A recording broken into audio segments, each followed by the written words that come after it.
Good evening and namaste to one and all. I'm Dr. Aishwarya, 360-degree assessment specialist and a corporate trainer. Leaders Connect Foundation is a non-profit organization aligned with United Nations Sustainable Development Goals (SDG). Our mission is to invite 1,000 plus leaders and create 1 million leaders every Wednesday. We come together from 6:30 p.m. to 7:15 p.m. IST on Zoom Live to gain insights from top management leaders.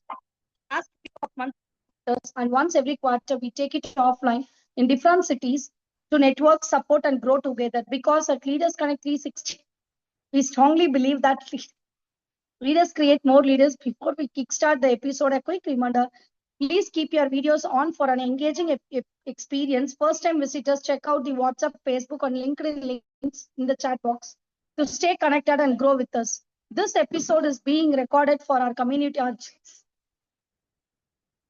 Now let's set the energy high. If you're excited and ready for an impactful session, drop a thumbs up or smiley in the chats. Thank you so much for your wonderful response. Fantastic. And before we go, let me introduce our guest speaker, Mr. Hetansh Desai, CEO Vital 20 Communication, 2.0 Communication, along with a panel discussion leader. Let me also introduce our moderator, Mr. Pankaj, Managing Partner, Bija Trainings. With further ado, let's get started. Over to you, Mr. Pankaj. Thank you so much, Dr. Aishwarya. Good evening, everyone, and a very warm welcome, Mr. Hetansh, to this forum, Leaders Connect. And I welcome all the visitors on behalf of Bija Training, Leaders Connect, and the Master Leadership. So before we move forward, yes, the topic for today is really very interesting. That is emotional intelligence in leadership. And that too coming it from a CEO would definitely add some value to each one of us. And I as always say that, every session will definitely help us to learn something new.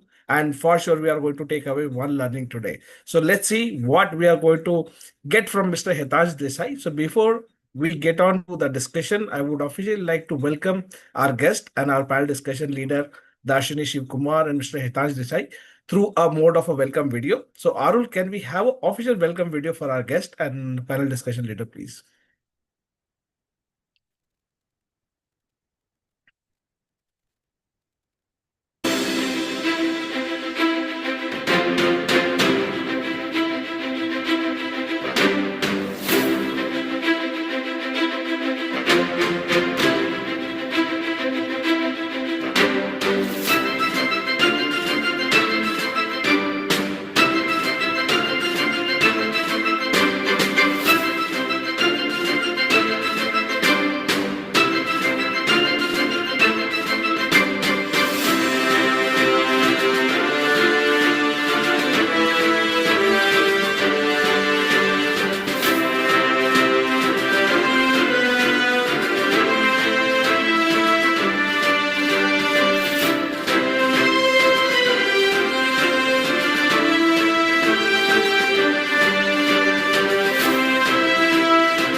Thank you so much, Arul. So here we welcome you, Mr. Hetansh, to the forum.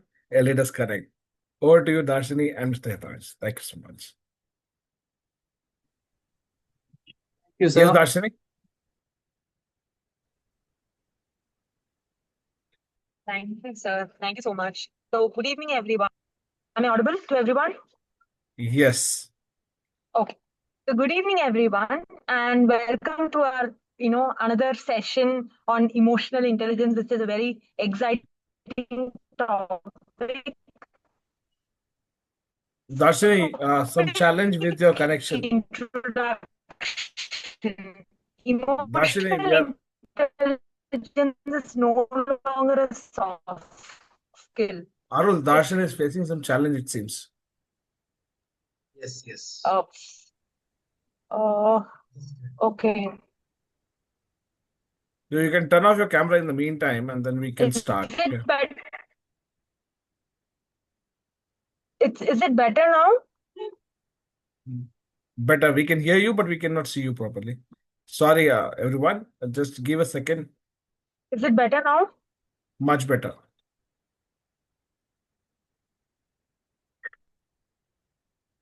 Uh, okay. Okay. Okay. I'm just giving it a start, not to waste time.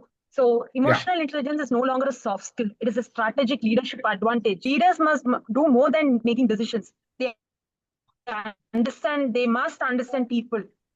Emotional intelligence enables leaders to communicate with clarity, manage conflict with empathy, and inspire teams through trust and connection. As organizations strive for resilience, innovation, and inclusivity, emotionally intelligent leadership becomes essential.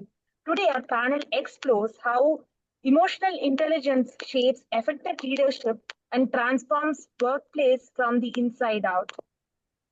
And our first question to our guest for the day: how can leaders practically use emotional intelligence to handle team conflicts more effectively? Over to you, sir. Thank you for the question, and thank you for the warm introduction. I hope my voice is audible. Yes, very much. All right. First of all, before I answer this, a big thank you to Leaders Connect 360 Foundation for having me here. And I will try my best to impart whatever knowledge or whatever experience I have on the topic. So the question being, how can leaders practically execute the usage of emotional intelligence in their organization? So I would normally like to divide it into 4 steps. See, before you lead anyone else, um, I think it is really important to be self-aware. So I think the first step or the first piece of the quadrant will be self-awareness, because if I don't know myself well, it is going to be very difficult to lead someone else. When I say you need to know yourself, what I mean is everyone has their own unique personality. What is it that triggers you? How is your patience level? Are you someone who is really impatient with the team, or do you give them enough space and time? Do you believe in micromanaging, or do you believe in giving team a certain freedom to execute their roles and responsibilities, right? What happens is when a leader does not know his or her personality traits and shortcomings, more importantly, their leadership style becomes very unidimensional. So if I as a leader happen to be someone, a lot of founders, especially for smaller organizations, because they have dirtied their hands, because they have built the company from the scratch, when it comes to delegating tasks, they become impatient because they feel, oh, I can do it better than the person I'm delegating this to. They probably do not give their team the required space, bandwidth, and the liberty to make mistakes. But that's a shortcoming, because your second line of leadership might not always be as available, as pumped up, as motivated, but they might still be good at what they do. They might still be efficient at what they do, right? So the first step is to identify your own strengths. See, it doesn't mean that a leader will always have more shortcomings, right? I think it's also very important to know your strengths. For instance, if you're someone who's very analytical and you're able to break down a problem and explain it well to someone, that's what you should do more of, right? So the first is self awareness. The second, which is an extension of the first, is self management. After I know what my shortcomings are, I need to practically ensure that I don't let my shortcomings spill over in my leadership style.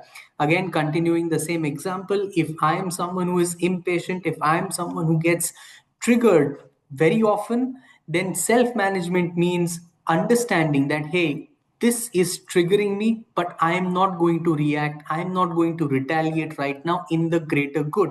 The best example of this is MS Dhoni, who was always extremely calm, who was always extremely focused in the present moment rather than maybe throwing abuses at a player. Another example is of the legendary cricketer Shane Warne. Shane Warne, when he led Rajasthan Royals in the very first edition of IPL to a title victory, shared that we had a very simple rule that whenever on the field any player would drop a catch, we would actually applaud them. The reason being, no one wants to drop a catch. We have to understand that here are 11 professionals who are out there giving their best to win a cricket match for their team. No one wakes up in the morning thinking, hey, let me go out on the park and drop a simple catch, right? So instead of throwing abuses at someone, what he said is, we would pick that player up because that player is anyway feeling guilty of dropping a catch, is anyway feeling guilty of letting his team down. So why would you not motivate that player? These are small examples, but the macro meaning here is that you need to understand your strengths and weaknesses, as I mentioned, in self awareness, and then extend it to practically observe your behavior and use it effectively to lead. The third step, which is a further extension, would be social awareness. You need to know how to read people, you need to know how to read a room, you need to know what works and what does not work. Again, another example that MS Dhoni himself has given is, if he is going to scold someone in front of five people, probably that's not going to work for that player because he is going to feel attacked in front of a crowd. So whatever he wanted to say to a player, he ensured that he took him to a corner, put his hand on that player's shoulder, and then communicated it. Now, you don't need to have a very unified leadership style. You don't need to have a unidimensional leadership style. You have to be able to even tell people what their drawbacks are. Maybe you need to use stronger words, you need to be clear and effective in your communication, but the importance is you need to be able to read people and read the room. And the fourth and the final step will have to be relationship management, because there is you need to do two things at the same time. You need to love and you need to lead. What that means is, you want people to stick with you, you want people to work with you, so you want to build an environment that is comfortable, but that's love. And at the same time, you should be able to lead them to what is going to drive an organization's objective, because all the friendship, all the love, all the good environment you've created, if that cannot take the company ahead, then that's of no use, right? So you need to ensure you have a very transparent relationship. One of my colleagues, a classic example, he is into marketing. He heads the marketing for a top educational institute, and he is able to do both at the same time. In the morning, he is able to really get the best out of his team, to the extent that people will be available for him even at midnight. He might be hurling abuses at them, but at the same time, at on a Friday evening, he's also able to have a drink with them, right? So you need to be able to manage that relationship. So I think four steps would be self awareness. I need to know myself well, then I need to manage myself well, then I need to be socially aware, I need to be able to read the room, and fourth, using the first three, I need to ensure I have a stable relationship that I'm managing with love, at the same time with leadership where needed. Thank you so much for that. So much of insights in just that one question. Simply put, adding my perspective, what sir was saying is that you need to put yourself in other person's shoes to understand what he or she is going through in an organization or in as an individual themselves. Uh, this is a concept which comes into my mind. What sir was talking about is the Daniel Goleman model. He was just picking up different aspects or different verticals of that particular model, and he was just putting in that simple words. Over to the next question. What are the simple daily habits can leaders adopt to improve their self-awareness and emotional control? Um, I think the first thing that you should be able to do very simply is to move away. Okay.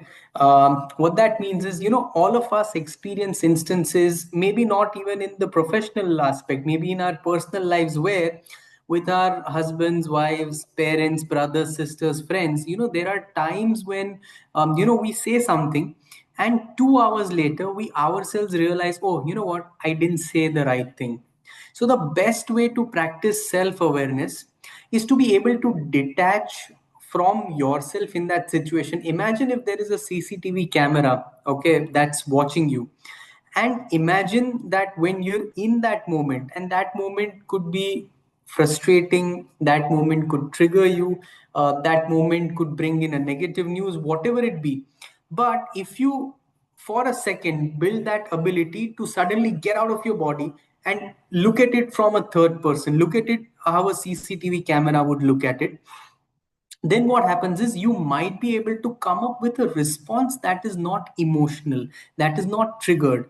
And that means, I mean, we talk about these negative examples, but it equally applies in positive examples as well. Sometimes you get good news, and you overcome it to something. You're really happy in the moment, and someone then asks you for a favor and you happen to overcome it. So again, balance.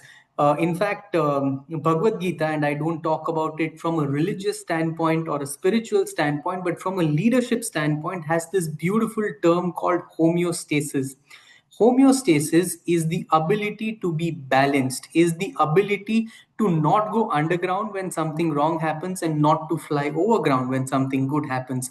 Because one needs to realize that all of these are phases of life, all of these are seasons that will come and go. If you have the ability to manage equilibrium, to be in a state of equilibrium, how would a CCTV camera look at me, right? And then react to any situation being very stable, then that's the best way. So I think I would always advise someone to get out of your body and just look at it from a third person perspective. And that probably would be the best way to control yourself from either really going on the negative side or the positive side.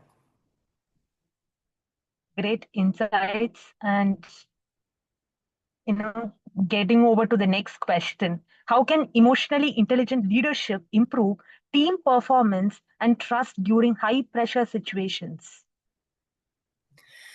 See, one thing that we all need to understand, regardless of the fields we are in, the most biggest benefits come from compounding. Correct. So I'll give you a simple example. We are an advertising agency, and there is this one team member we have who has been with us since 10 years.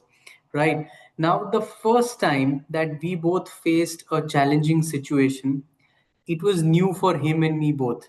Okay. And it would take a lot of time to for us to react to that situation, for us to coordinate and react to that situation. But imagine 10 years down the line, things become so smooth that you don't need to even communicate to the other person. That person will act in a certain way. So compounding is what will really work, because see, people can get you moon and the stars, and people can also dig up your graves, right? So you've got this entire spectrum. But what really happens is, and here's where I mentioned about relationship management, you need to know what works for a person, correct? And in what quantity do I need to give him freedom, and in what aspects and in what quantity do I need to really impose myself as well? Because if you are at a leadership position, if you are at a decision making position, I'm assuming you have more experience, you have more power, you've probably been through those situations more than the person you're leading. So you will have to know that what is this situation about, what is this other person going through, and what is working well for him. So here, self-awareness is one thing, but being people aware is very important as well. So you need to ensure, and see, the word that you used, trust, now that stems from integrity. So if your team cannot trust you blindly, just not professionally but even otherwise as a person, and this is true for all relationships, respect is what really brings about trust. So if they cannot respect you as a team lead, if they cannot respect you as a person, then they might not trust you. But when a team member trusts and respects me, half of the battle is automatically won, because even though they might not completely agree with you all the time, but they will do it because they respect and trust you. I hope that answers your question. Yes, definitely. Every question, the kind of answers what you're giving is so insightful. From at least for me, it's from a different perspective. So keeping that in mind, what are the strategies can leaders use to respond, not react, when dealing with difficult employees or stakeholders? Right. So I think I would break it down into two. One is every leader will make mistakes at some point in time of their career. So it's okay. So first bit is that, it's not possible that you will go through a 20-year, 30-year, 40-year career without making mistakes. But what I really believe in is making mistakes is okay, but repeating mistakes is not right. Correct. So you need to learn from these mistakes. And secondly, now maybe directly answering your question, see, it's not possible to escape tough conversations. Correct. Now these tough conversations can be about the output of a particular person. These tough conversations can be about maybe a financial aspect, that these tough conversations can be about relocation, it could be anything, right? But the best way to approach it is, the point can be tough, direct, and it could be addressing the problem, but the tone can be friendly, the tone can be empathetic, the tone can be loving.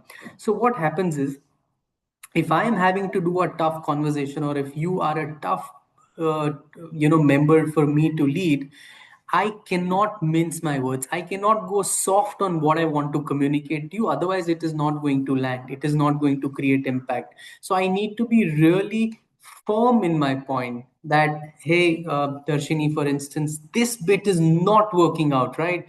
And there is no sort of going round and round here. You have to accept that this, what we signed upon, the thing that we set out to accomplish, is not happening. But at the same time, I understand these are the obstacles that you're facing. This is what's preventing you. So why don't you go and resolve these? Why don't you address it this way? I understand that there is so much that you can offer, and I'm sure you will be able to do this in time to come, but right now it's not working. Probably that's the best way. Some people do it the opposite way. What they do is, their point is indirect.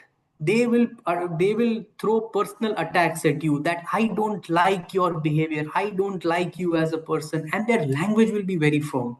That's the exact opposite way to handle it, where you're not communicating what improvements need to happen, but you're using language that's tough, you're using tone that's angry. Reverse it. Come up with direct points, actionables, but use tone that's acceptable to someone. Thank you so much. It's majorly we playing with our, the way we respond, the emotions which we use in any given situation. With that being said, coming out to our last question, how can organization build a culture that encourages emotional intelligence across all leadership levels? And adding to that, just one message for the audience to take back from your side. Thank you. Over to you. Yeah. So see, we need to understand that India's workforce is undergoing a massive change, right? Whether we call it Gen Z, whether we, whatever term we want to call it. But India's workforce is definitely changing. I'll give you a simple example. When we were hiring for a certain position, the team member or the candidate actually requested if his timings could be altered instead of it being from 10 to 7. It could be altered to 9:30 to 6:30 because every evening at 6:45 he wants to take his dog out for a walk. Now, I cannot imagine 10 years back, if I am giving an interview, I probably would have I would have maybe come up with an excuse that, hey, you know what, there is some reason for which I need to be home at 6:45, or maybe I would have preferred to take my dog out on a walk at 7:15, right? But here's the new workforce in India that is fast, that is direct, that is to the point, and that's extremely efficient as well. Correct. So it becomes extremely important to really, for leaders to be better at leadership or be better at having the emotional intelligence at play. Correct. And I think the easiest way and the best way to do is to really see what happens is in the normal course of our professional lives, we are so caught up with problems, we are so caught up with firefighting, we are so caught up with getting things done that we sometimes happen to ignore some of these problems. So what we say is, hey, you know what, here's a really troublesome employee, and let's just take some action here, then we move on. 1 month down the line, you've got some other case and you're trying to solve that case. But if the organization zoomed out and worked on its leaders, it could once and for all build a culture where the second line of leadership, or the person who is managing the team, does not need the founder, does not need his or her superior to intervene. So that's what I would say, that maybe it could be as simple as once in a fortnight or once in a month to pick a slot where you would zoom out from all of the work that you're doing, and just sit and talk about different team members, different verticals, the way they are being led, what are the problems and challenges that are coming up. And I think an HR can also play a very important role here. The founders can play a very important role here, because not only do you need to analyze certain team members and their skills and weaknesses, but you also need to analyze the leader, the second line of leadership, the manager who is directly working with these people. Because at times what we've observed is sometimes the second line of leadership is good at certain things and not good at certain things. So I think those areas need to be because you don't want them to be half leaders, you don't want them to be half managers who are able to do a certain bit of heavy lifting but are not able to really replicate you. So I think having these conversations, and keeping specific time for these conversations probably would be the best way to do it. And that was a great, very insightful conversation from our guest speaker today. And thank you, sir. It was my pleasure hosting you today for another episode. And over to Pankaj, sir, for quizzes. Thank you, Darshan. Thank you so much. And thanks a lot. And before I Thanks hand a it over lot. to him, sorry for the network glitches. Sorry about that. Over to you, sir. No, no worries, Darshini. Thank you so much for still managing and taking it up well. Thank you so much. And thank you, Hetanji, for having such a wonderful discussion with Darshini. And yes, and you have really put things in a very simple manner, right? And what I again understand is it all comes to one thing, which is me, myself. Okay, that is how it starts from. See, until unless we don't work on ourselves, things will not fall into place the way we look at. Normally, what happens, it's a human tendency. If anything is happening good, it's happening because of me. If anything is happening wrong, it's because of others, right? Rather, it should be other way around. If something is wrong, I should introspect myself. And if something is happening, I should be thankful to the people around me, right? That is how it should be. But now things are happening other way, but you have really put it in a very simple manner. So that has been my learning today, and the purpose is served.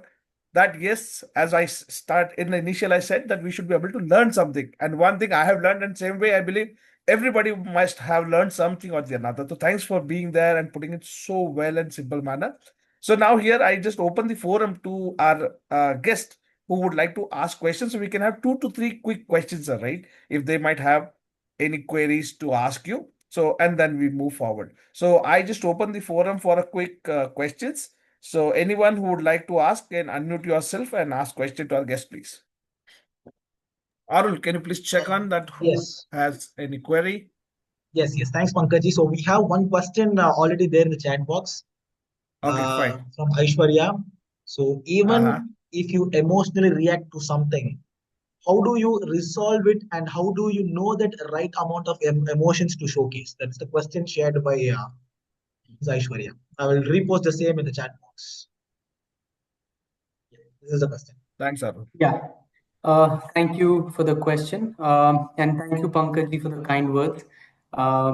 See, like I said, there will not be a leader who will not make a mistake. So if you've reacted emotionally, I think the best way is to go back and accept that, firstly, because when you see when someone makes a mistake, and then when that person is trying to find excuses for it and is trying to hide that, push it under the carpet, you know heart in heart that here he or she was wrong. But when the same person accepts it and has no excuses for it, right, but the fact that one just made that mistake, that is what starts building trust in the team, that is what starts building respect in the team, because you know that this person has integrity. So I think first is that. And I think, see, once you accepted it, and when you go back to what strategy works, which is tough conversation is always about having a strong point but friendly tone or language. You can always go back to it and you can undo your mistakes. You can undo that. You can always say that, hey, you know what, I probably did not react in the right manner. However, my point still remains, right? So and so is the problem, and I know that maybe this so and so might be the reason, but we really need to get XYZ done. Probably that's the way to deal with it. And your second question, how do you know the right emotions to showcase? I think it also depends on the person you're dealing with, because see, there are some people you'll find, an entire spectrum. You'll find someone who is really emotional, right? So you need to probably treat them with child's glove. You'll find someone who's really sensitive, who really does not like to be pointed out in front of the team. At the same time, if you appreciate in front of the team, that person will really be on cloud nine. And you've got the other end of the spectrum where someone is just looking at this as a job, is very experienced, is mature, and realizes that, hey, you know what, whatever is being said to me is in a professional capacity, right? So I think what a good leader has to do is to tune and align himself or herself to both ends of the spectrum. And that is where self-awareness, self-management, and social awareness becomes really important. When I'm talking to you, I should know what drives you. If I don't know what drives you, why do you get up in the morning? What are your challenges that you're facing? What are you like as a person? I probably will not be able to lead you in the right way. So the second part is, you really need to be able to tune yourself to the person you're leading. Great. So I hope, Dr. Ishwarya, you got your answer right. So is there any other question, or else let me come up with, because Yeah, I believe there is one change. Okay. So as I have shared my learning, let us see what others have also learned. So Giri Pankaj, sir, we we'll have take your questions. We'll take your Pankaj. question once we do this quiz, right? Okay, So, done. sir, Hitanshji, we are having a quiz. Okay, let's see what people have understood, what you have discussed in last 30-35 minutes. And the winner will get a book from an author who normally comes on every last Wednesday of month. So we have our quiz leader, Mr. Karthik. So Mr. Karthik is going to ask a question, and let's see who answers from the participants. Okay. And the winner will get the book, which is getting displayed on the screen now. So this is the book who will the winner will get. That's Holding Space, Shaping Futures, written by Mr. Ramesh Srinivasan. Okay. So let's see who wins it. So Karthik ji, Yeah, quick sure. quiz, please. Thank you, Pankaj. And before I start the quiz, thank you, Hetansh. It was really wonderful, especially the way you had real life examples as well. I think people would have connected and understood as it is. So, I second what Pankaj said as it is. So here's a question. During the session, there was an example given by Hetansh, and I'm going to paraphrase the example. Let's say you're going to be criticizing or giving a feedback which could be termed negative by the person receiving it. Talking or taking them separately and doing a one-to-one would be an example of which of the following: self-management, social awareness, or self-awareness, as per what Hetansh had said. I will repeat. When someone is going to be criticizing or giving a feedback to another person which could be taken negatively, taking them separately or alone and having a talk one-to-one would be an example of self-awareness, social awareness, or self-management. Already flooded with the Okay, So I answers. believe so there are the already so many answers. Karthik ji, you need to Social check. awareness.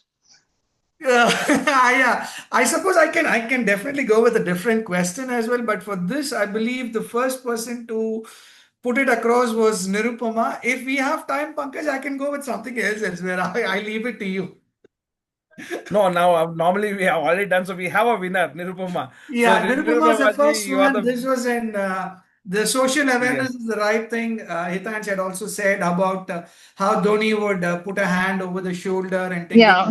and so yeah, the right answer is social awareness. So Pankaj, I think we can declare So Nirupama. thank you so much, Karthik ji, for Sure. a very tricky question. Thank you so much. And Nirupama ji, thank you so much for answering it right. And we congratulate you for being the winner. So you also have a bonus to unmute yourself and ask one question to our guest. So that's a bonus for you as well.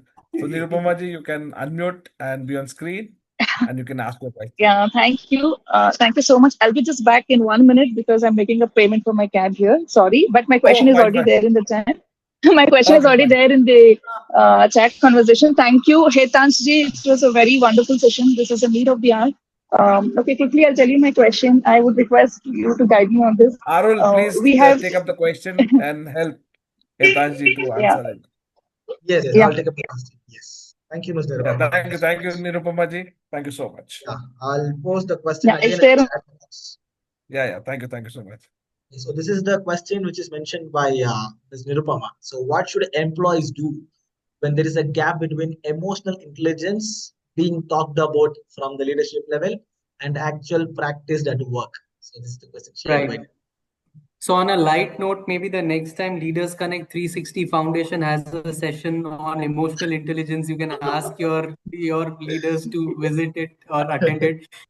But on a serious note, see, what I also feel is, Nirupama ji, that all relationships are two-way street, right? While we are talking about how the leader, how the manager needs to have certain self-awareness, self-management, social awareness, and relationship management. I think if one is working under a leader, one can have the same. And it might be a little more difficult because, exactly the flow of authority is the opposite. But in your own subtle way, in your own unique way, you could still do the same. So these days especially, I think gone are the times when you saw in 1980s and 1990s and in Amitabh Bachchan movies that getting jobs were extremely hard, and you could, the industry owner was always the villain, right?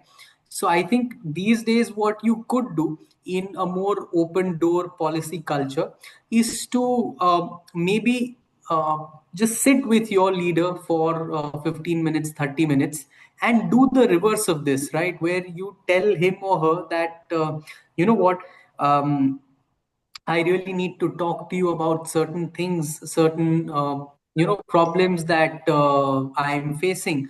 And again, use the same technique where your points have to be really direct and actionable. You cannot be ambiguous about your points. You can't say, you know what, this culture is toxic, because no one will be able to define toxicity. No one will be able to measure toxicity, right? So you have to give specific examples that, you know what, this particular episode on that day made me feel the culture is toxic. So can we please address it? Okay. Again, so when your point is really direct, and when your tone is not one where you are complaining but you're trying to bring about a solution. See, this is one secret all leaders and all managers like. Whenever you bring a problem to them, they already have hundreds of problems, right? So they don't want one more problem on the table. But when you bring a problem to them and propose a solution that you know is doable, and that you can take the onus of partly executing it, the chances of you getting your job done will be really high. So what I would recommend is, maybe as a team member, you could also have a certain amount of emotional intelligence to navigate different leaders. And when it really gets to a point where you really need to talk to that person, go with specific points, but keep the language friendly and positive, and provide a solution, because then the chances are that it probably will get solved, or maybe it is easier to bring them to the next episode of emotional intelligence here. Thank you so Yeah, much that's a for great one. taking it up. Thank you so much. Yeah. So, Giri sir, Thank you, over to you for Hetansh. last question. Thank you, Nirupama ji, for being there. Thank you so much. Thank you, Okay, so Pankaj. Giri sir, you can unmute yourself and ask your question. Yeah. Thank you again for this wonderful session, talking about the emotional quotient. Actually, always the four yes. One is first self-awareness is intelligence quotient, and self-management is again emotional quotient, and social awareness is spiritual quotient, and fourth is stable relationship. I feel which is adversity quotient. So first, the leader has to be stable when adversity quotient. I hope it can relate with the adversity quotient. If you can give some insights about adversity quotient, like COVID, given so many insights about this AQ. So nowadays we miss AQ quotient. It's essential for leaders. Uh, Even we employees, we have to teach them. Even family has to understand the AQ concept. I hope you can give more insight on this. Thank you. Thank you, sir, for your question. So, if I could rephrase the question, it is, while you're self-aware, you're able to manage your emotions, and you're also socially aware. What does one do at a relationship management level to ensure the organization's objectives can be well achieved? Right. I'll actually answer that with an example. See, unfortunately, there is no industry that does not change every 5 years or 10 years. When the internet came into picture, it disrupted a lot of businesses. When AI has come into picture, it's disrupting a lot of businesses. What always happens is, every 5 years, you will have a new market equilibrium that will set in the advertising space. What's happened is, with so much of content on platforms like Instagram, and with AI tools like Chat GPT, and creators being functional in a lot of places, it's become really difficult to retain clients. Okay, so the problem that we were facing post COVID was, we would get a client, we would work for them for 3 months, 6 months, but then we would not be able to retain that client. I'll give an example of another team member, Akshay, who has also worked for 10 years, and he started as a writer with us. But when we were really going through the crisis, and see, writers are very introverts as people. Writers are ones who would like to do their job, they would like to do their job well, and then have nothing much to do with the client because that's their personality. But Akshay was one of our most experienced team members. And I really felt that the market dynamics are so changing that for us to really grow, we need Akshay to be able to manage client relationships for us. And that was one of the most difficult professional conversations or rearrangements that I had to do personally, because that's like asking a turtle to run 100-meter race because that turtle is not equipped to do so.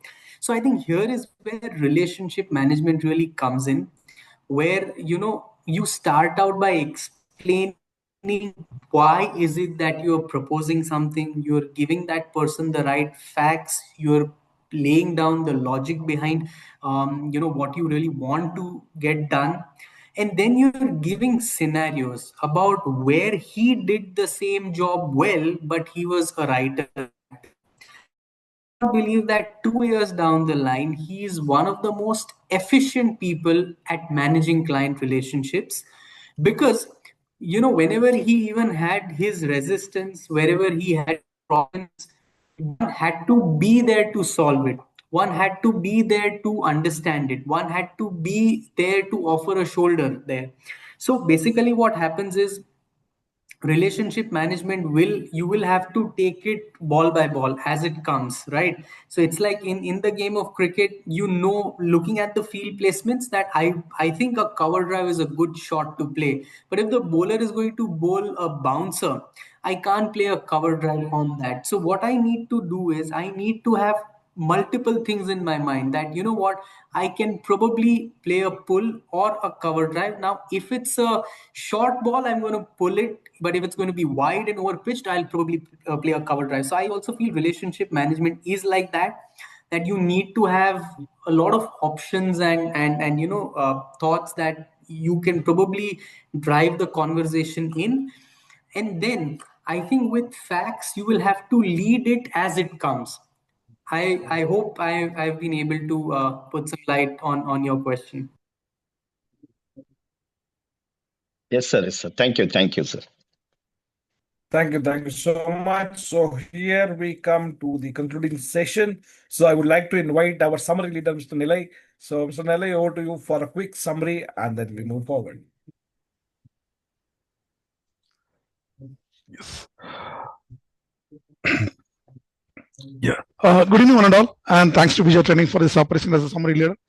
Dear Hetansh, this is a truly insightful perspective on the emotional intelligence in the leadership. Your points and examples were both thought-provoking and impactful, sir. Thank you, sir. On the summarized key points in the 5 categories, one is the practical use of EA in the handling team conflicts. The emotional intelligence begins with before leading others. Leaders must first understand themselves. Give team leaders freedom to make mistakes. Learning comes from the experience, not control. Leaders should avoid over-analyzing or over-controlling. Instead of focus on strength and empowerment. That is self-awareness is first step, and understand yourself. And self-management is crucial. Control reactions. And example, MS Dhoni, Shane Warne, and all. And social awareness, read people well and address criticisms privately. And stable relationship, build stable and trust-based connections. And second, daily habits to improve self-awareness and emotional control. Learn to step away from for a moment, pause before reacting, avoid instant emotions reaction, take a second to stabilize. Follow homeostasis from a Bhagavad Gita, maintain equilibrium and emotional balance. Act as if you are constantly monitored like a CCTV to maintain accountability in behavior. Third, how EA improves team performance under pressure. Success comes from the compounding small behavior over time. EA strengthens consistently with practice. High pressure situations feel new, but emotional intelligence help leaders respond with clarity.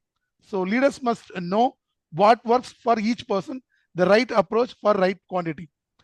EA builds a trust, and a trust is the foundation for the integrity within the teams. So EA creates the stability, clarity, and confidence within the team. And the fourth, strategies to respond, that is not react to difficult people. Everyone makes mistake. Repeating them is a real issue. Encourage the learning and growth. Use a friendly, empathetic tone, but keep the content firm and clear. Communicate from their perspective, then guide them positively toward the expected outcome. And fifth and last one, building an EA-based culture in organization. India's workforce is evolving, more direct, skilled, and expressive. Leaders should avoid ignoring their people, spend time understanding their background and challenges. Regular conversation help leaders understand individual strength and struggles. A culture of emotional intelligence grows when a leader zoom in and listen, not just focus on the task. As a closing thought, emotionally intelligent leadership is not about a perfection, it's about a presence. When leaders pass, understand, and respond with a balance, team feel valued, conflict reduces naturally, and the organization moves forward with the unity and trust. Thank you, sir. Thank you so much, Nelly. Thank you so much for summarizing it so well in couple of minutes. Thank you so much for doing that. So I would like to invite Miss Priya Sandhi for the vote of thanks, and then we'll have a formal thanking video, and then we'll close. So over to you, Priya Sandhi. Thank you. Thank you. Thank you. Good evening, everybody. I'm Priya Sandhi. I'm a soft skills trainer and a motivational speaker. So emotional intelligence, especially self-awareness, definitely plays a pivotal role in leadership. So let me quickly share the purpose of this community once again. Leaders Connect 360 Foundation is a non-profit organization aligned with the United Nations Sustainable Development Goals, SDG. We are a hybrid model leadership community bringing together leaders every Wednesday from 6:30 p.m. to 7:15 p.m., where experts in their fields provide solutions to real-time leadership challenges, just like the valuable inputs we received today from our esteemed guest, Mr. Hetansh Desai. Every last week of the month, we take a deeper dive into knowledge by inviting authors to share insights from their books, helping us grow as leaders and lifelong learners. I extend my deepest gratitude to our esteemed guest, Mr. Hetansh, for his thought-provoking insights. Thank you. Thank you very much, sir. Our wonderful panel discussion leader, Ms. Dharshani Sivakumar, and our dynamic moderator, Mr. Pankaj, for leading such a valuable discussion today. And now, as a token of our appreciation, we present a special thank you video to express our gratitude. See you next Wednesday. Until then, keep leading and keep growing. Thank you. Thank you. Thank you so much, Ms. Priya. So can we have thanking video, please?